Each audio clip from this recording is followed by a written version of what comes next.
حضرت ثمامہ بن اسال رضی اللہ تعالی عنہ،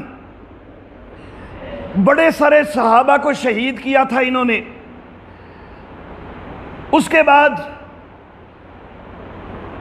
اتفاقاً گرفتار ہو گئے۔ کچھ صحابہ کرام نے ان کو گرفتار کر لیا۔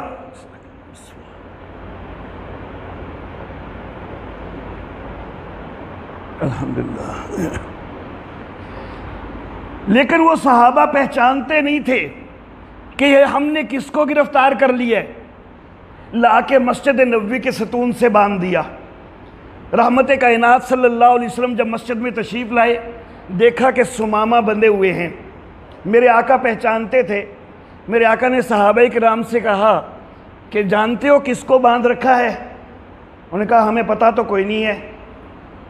نبی اکرم نے فرمایا کہ ثمامہ ہے یہ، ثمامہ بن اسال اپنے علاقے کے بادشاہ تھے، اپنے علاقے کے حکمران تھے، ریاست کے سردار تھے۔ اللہ اللہ۔ میرے آقا آگے بڑھے، ثمامہ کیا خیال ہے، اسلام قبول کرنے؟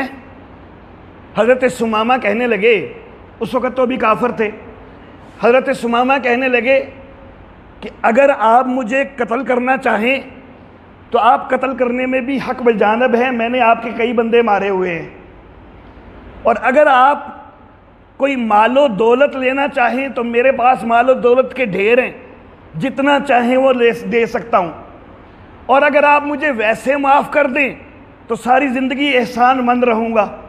رحمت کائنات صلی اللہ علیہ وسلم نے کہا کہ میں ان میں سے کچھ نہیں چاہتا، میں تو تمہیں اسلام کی دعوت دے رہا ہوں، نہیں منظور تو پھر پڑے رہو۔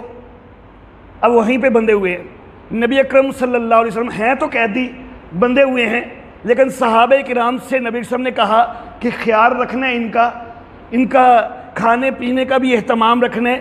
خود نبی اکرم صلی اللہ علیہ وسلم کے گھر سے دودھ بھی ان کے لیے آ رہا ہے۔ اگلے دن پھر نبی اکرم صلی اللہ علیہ وسلم نے پوچھا ثمامہ کیا خیال ہے، اسلام قبول کرنے؟ انہوں نے پھر وہی 3 باتیں کہیں۔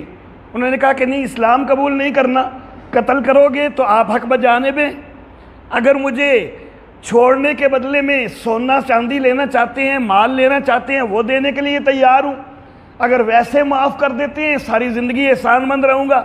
میرے آقا نے کہا کہ نہیں، میں یہ نہیں چاہتا۔ اچھا پھر ابھی ایسے ہی رہو۔ تیسرے دن پھر پوچھا، تیسرے دن پھر وہی تینوں جواب کہ اسلام میں نے قبول نہیں کرنا، باقی یہی تینوں چیزیں ہیں میری طرف سے۔ میرے آقا نے کہا اس کو رہا کر دو، اس کو چھوڑ دو۔ چھوڑ دیا گیا۔ اللہ اللہ۔ دل میں اسلام رچ چکا ہوا تھا، دل میں اسلام رچ چکا ہوا تھا۔ مسجد کے اندر نبی اکرم صلی اللہ علیہ وسلم کی زبان مبارک سے قرآن سنا تھا، کیونکہ میرے آقا یہی نماز پڑھاتے تھے، اس میں قرآن پڑھتے تھے، واز کرتے تھے، اس میں قرآن پڑھتے تھے، تو قرآن سنتے رہے تھے 3 دن، دل میں تاثیر اثر کر چکی ہوئی تھی، لیکن کہا کہ میں نے اسلام قبول نہیں کرنا۔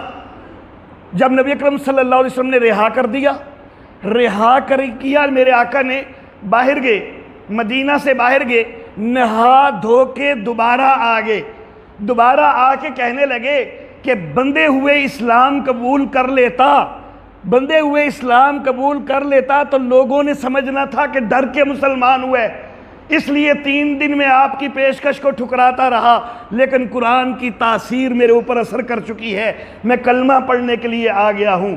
اللہ اللہ۔ آ کے اسلام قبول کیا، اور اسلام قبول کرنے کے بعد ایک جملہ ان کا تاریخ کے اوراق میں ملتا ہے، کہتے ہیں کہ یا محمد، اے محمد صلی اللہ علیہ وسلم، لقد کنتو، میرا یہ حال تھا کہ ما وجہ ابغض الی من وجہک، کہ معاذ اللہ آپ کے چہرے سے زیادہ برا مجھے کوئی چہرہ نہیں لگتا تھا، ولا دین ابغض الی من دینک، اور آپ کے دین سے بڑھ کر کوئی دین مجھے برا نہیں لگتا تھا، ولا بلد ابغض الی من بلدک، اور کوئی شہر مجھے آپ کے شہر سے بڑھ کے برا نہیں لگتا تھا۔ ثم لقد اصبحت، لیکن اب یہ میرا حال ہو چکا ہے کہ ما وجہ احب الی من وجہک، کہ آپ کے چہرے سے بڑھ کر مجھے سب سے زیادہ پیارا چہرہ اور کوئی نہیں لگتا، مجھے محبوب چہرہ اور کوئی نہیں لگتا۔ وَلَا دِينٌ أَحَبُّ إِلَيَّ مِن دِينِكَ، اور مجھے آپ کے دین سے بڑھ کر کوئی دین محبوب نہیں لگتا، پیارا نہیں لگتا۔ وَلَا بَلَدٌ أَحَبُّ إِلَيَّ مِن بَلَدِكَ، اور کوئی شہر مجھے آپ کے شہر سے زیادہ پیارا نہیں لگتا۔ انی اشہد لا الہ الا اللہ، میں گواہی دیتا ہوں کہ اللہ کے سوا کوئی معبود نہیں ہے۔ واشہد ان محمدًا عبدہ ورسولہ، اور میں گواہی دیتا ہوں کہ محمد اللہ کے بندے ہیں اور اس کے رسول ہیں۔ تو حضرت ثمامہ کے اوپر بھی قرآن حکیم کی تاثیر اپنا اثر کرتی ہے۔